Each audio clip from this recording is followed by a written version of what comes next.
ಧರ್ಮಸ್ಥಳ ತಲೆಬುರುಡೆ ಪ್ರಕರಣದಲ್ಲಿ ಇಂದು ಮಹತ್ವದ ಬೆಳವಣಿಗೆ.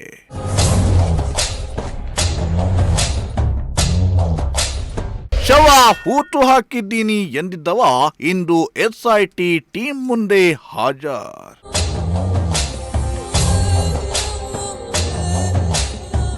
ಎಸ್ಐಟಿ ಮುಂದೆ ನಿಗೂಢ ಶವಗಳ ಭಯಾನಕ ಸತ್ಯ ಬಿಚ್ಚಿಟ್ಟ ಮುಸುಕುದಾರಿ.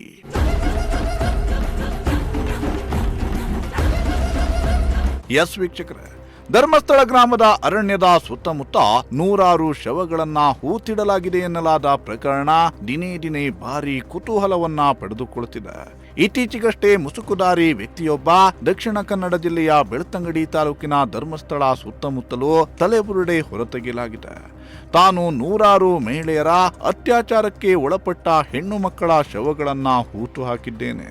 ತನಗೆ ಈಗ ಪಾಪ ಪ್ರಜ್ಞೆ ಕಾಡ್ತಾ ಇದ್ದು ತಾನು ಶವ ಹೂತಿಟ್ಟಿರುವ ಜಾಗವನ್ನ ತೋರಿಸುವುದಾಗಿ ಹೇಳಿಕೆಯನ್ನ ನೀಡಿದ್ದ. ಈ ವಿಚಾರ ಸಿಕ್ಕಾಪಟ್ಟೆ ಚರ್ಚೆಯಾದ ಬೆನ್ನಲ್ಲೇ ತನಿಖೆಗೆ ಒತ್ತಾಯ ಹೆಚ್ಚಾದ ಹಿನ್ನೆಲೆ ರಾಜ್ಯ ಸರ್ಕಾರ ಹಿರಿಯ IPS ಅಧಿಕಾರಿ ಪ್ರಣವ್ ಮೋಹಂತಿ ಅವರ ನೇತೃತ್ವದಲ್ಲಿ ವಿಶೇಷ ತನಿಖಾ ತಂಡವನ್ನ ರಚಿಸಿತ್ತು. ಇದೀಗ ಈ SIT ತಂಡ ತನಿಖೆಯನ್ನ ಆರಂಭಿಸಿದೆ.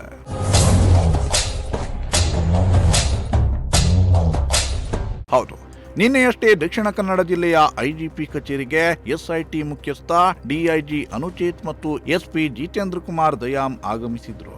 ನಂತರ ಧರ್ಮಸ್ಥಳ ಪೊಲೀಸ್ ಠಾಣೆಗೆ ಕೂಡ ಅವರು ಭೇಟಿಯನ್ನ ಕೊಟ್ಟಿದ್ರು.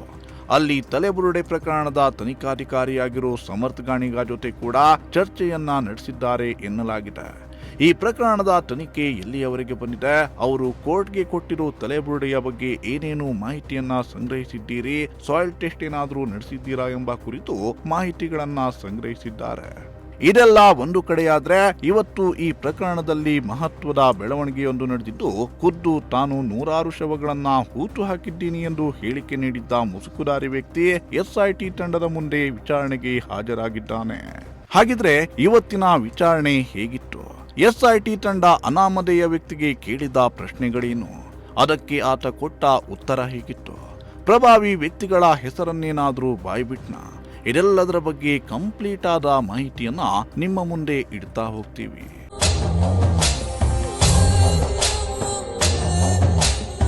ಎಸ್, ಕದ್ರಿಯ ಮಲ್ಲಿಕಟ್ಟೆಯಲ್ಲಿರುವ IBಯಲ್ಲಿ SIT ಕಚೇರಿಯನ್ನ ತೆರೆಯಲಾಗಿದೆ.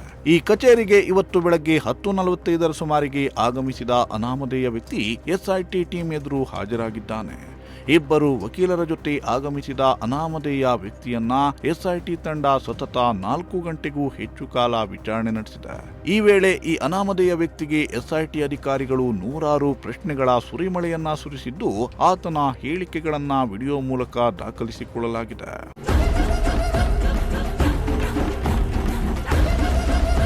ಮೊದಲು ಈ ಅನಾಮಿಕ ವ್ಯಕ್ತಿಯ ಹಿನ್ನೆಲೆ, ಆತ ಯಾವಾಗಿನಿಂದ ಧರ್ಮಸ್ಥಳದಲ್ಲಿ ಕೆಲಸವನ್ನ ಮಾಡ್ತಿದ್ದ, ಏನು ಕೆಲಸವನ್ನ ಮಾಡ್ತಿದ್ದ ಅನ್ನೋದ್ರ ಬಗ್ಗೆ ಪ್ರಶ್ನೆಗಳನ್ನ ಕೇಳಿ ಹೇಳಿಕೆ ಪಡೆದಿರುವ ಪೊಲೀಸರು ನಂತರ ಕೋರ್ಟ್ ಮುಂದೆ ಹಾಜರುಪಡಿಸಿದ್ದ ತಲೆಬುರುಡೆಯ ಬಗ್ಗೆ ಪ್ರಶ್ನೆಯನ್ನ ಮಾಡಿದ್ದಾರೆ.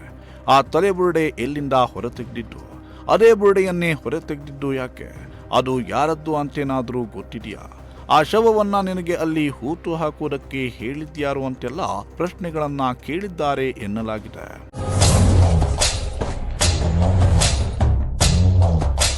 ಇನ್ನು ನೀನೇ ಹೇಳಿಕೆ ಕೊಟ್ಟಿರುವಂತೆ ಧರ್ಮಸ್ಥಳದ ಕಾಡಿನಲ್ಲಿ ನೂರಾರು ಶವಗಳನ್ನ ಹೂತು ಹಾಕಿದ್ದೀಯಾ ಅನ್ನೋದಾದ್ರೆ, ಅಷ್ಟೆಲ್ಲ ಜನರನ್ನ ಕೊಲ್ಲುವ ಪ್ರಮೇಯ ಯಾಕೆ ಬಂತು? ಅದು ಕೊಲೆಯಾ ಅಥವಾ ಸಹಜ ಸಾವ? ಕೊಲೆಯೇ ಆಗಿದ್ರೆ ಅದನ್ನ ಮಾಡಿಸಿದವರು ಯಾರು? ಅದರ ಬಗ್ಗೆ ನಿನಗೇನಾದ್ರೂ ಗೊತ್ತಿದೆಯಾ? ನಿನಗೆ ಈ ಶವಗಳನ್ನ ಹೂತು ಹಾಕುವುದಕ್ಕೆ ಹೇಳಿದ್ಯಾರು? ಹೀಗೆ ನಾನಾ ಆಯಾಮಗಳಲ್ಲಿ SIT ಅಧಿಕಾರಿಗಳು ಈ ಅನಾಮಿಕ ವ್ಯಕ್ತಿಯನ್ನ ಪ್ರಶ್ನೆ ಮಾಡಿದ್ದಾರೆ. ಅದಕ್ಕೆಲ್ಲದಕ್ಕೂ ಈ ಅನಾಮಧೇಯ ವ್ಯಕ್ತಿ ಉತ್ತರ ಕೊಟ್ಟಿದ್ದಾನೆ ಅನ್ನೋ ಮಾಹಿತಿ ಇದೆ.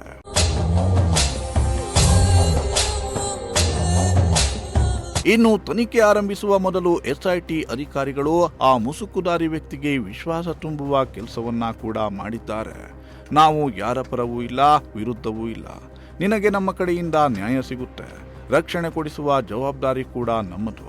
ಹೀಗಾಗಿ ನೀನು ಯಾವುದೇ ಅಳುಕಿಲ್ಲದೆ, ಭಯ ಇಲ್ಲದೆ ನಮ್ಮ ಮುಂದೆ ಎಲ್ಲವನ್ನ ಸತ್ಯ ಹೇಳಿಕೊಂಡ್ರೆ ಮಾತ್ರ ನಾವು ತನಿಖೆ ನಡೆಸುವುದಕ್ಕೆ ಅನುಕೂಲ ಆಗುತ್ತೆ ಅಂತ ಆತನಲ್ಲಿ ವಿಶ್ವಾಸ ತುಂಬುವ ಕೆಲಸವನ್ನ ಕೂಡ ಅಧಿಕಾರಿಗಳು ಮಾಡಿದ್ದಾರಂತೆ.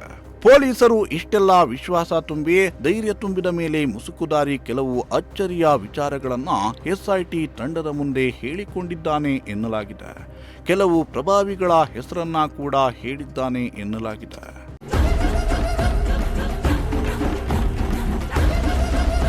ಒಟ್ಟಿನಲ್ಲಿ ಇವತ್ತಿನ ವಿಚಾರಣೆಯಲ್ಲಿ ಈ ಅನಾಮಧೇಯ ಮುಸುಕುದಾರಿ ವ್ಯಕ್ತಿಯಿಂದ ಸಾಕಷ್ಟು ಮಾಹಿತಿಯನ್ನ ಕಲೆ ಹಾಕಿರುವ ಎಸ್ಐಟಿ ಅಧಿಕಾರಿಗಳು ಮುಂದಿನ ತನಿಖೆಗೆ ಮುಂದಾಗಿದ್ದಾರೆ. ಮುಸುಕುದಾರಿಯ ಕೆಲವು ಹೇಳಿಕೆಗಳನ್ನ ಆಧರಿಸಿ ಅವನು ಹೇಳಿರುವ ಸಾಕ್ಷಿಗಳನ್ನ ಕೂಡ ಕರೆಸಿ ವಿಚಾರಣೆ ನಡೆಸುವ ಸಾಧ್ಯತೆ ಇದೆ. ಜೊತೆಗೆ ಈ ಮುಸುಕುದಾರಿ ಯಾರಾದರೂ ಪ್ರಭಾವಿಗಳ ಹೆಸರನ್ನ ಬಾಯಿಬಿಟ್ಟಲ್ಲಿ ಅವರನ್ನ ಕೂಡ ಕರೆಸಿ ವಿಚಾರಣೆ ನಡೆಸುವ ಸಾಧ್ಯತೆ ಇದೆ. ಇದೆಲ್ಲ ಪ್ರಕ್ರಿಯೆ ಆದ ಮೇಲೆ ಈ ಮುಸುಕುದಾರಿ ಹೇಳಿದ ಜಾಗದಲ್ಲಿ ಅಗೆಯುವ ಪ್ರಕ್ರಿಯೆ ಕೂಡ ನಡೆಯಬಹುದು ಎನ್ನಲಾಗ್ತಿದೆ. ಒಟ್ಟಿನಲ್ಲಿ ದೇಶದಾದ್ಯಂತ ಸದ್ದು ಮಾಡಿದ್ದ ಈ ಪ್ರಕರಣದಲ್ಲಿ ಇದೀಗ ಎಸ್ಐಟಿ ತನಿಖೆ ಶುರುವಾಗಿದೆ. ದಿನೇ ದಿನೇ ಕುತೂಹಲ ಕೂಡ ಹೆಚ್ಚಾಗ್ತಿದ್ದು ತನಿಖೆಯಲ್ಲಿ ಸತ್ಯಾಸತ್ಯತೆ ಹೊರಬೀಳಲಿ, ನೊಂದವರಿಗೆ ನ್ಯಾಯ ಸಿಗಲಿ ಅನ್ನೋದಷ್ಟೇ ನಮ್ಮ ಆಶಯ. Bureau report, Prajashakti TV.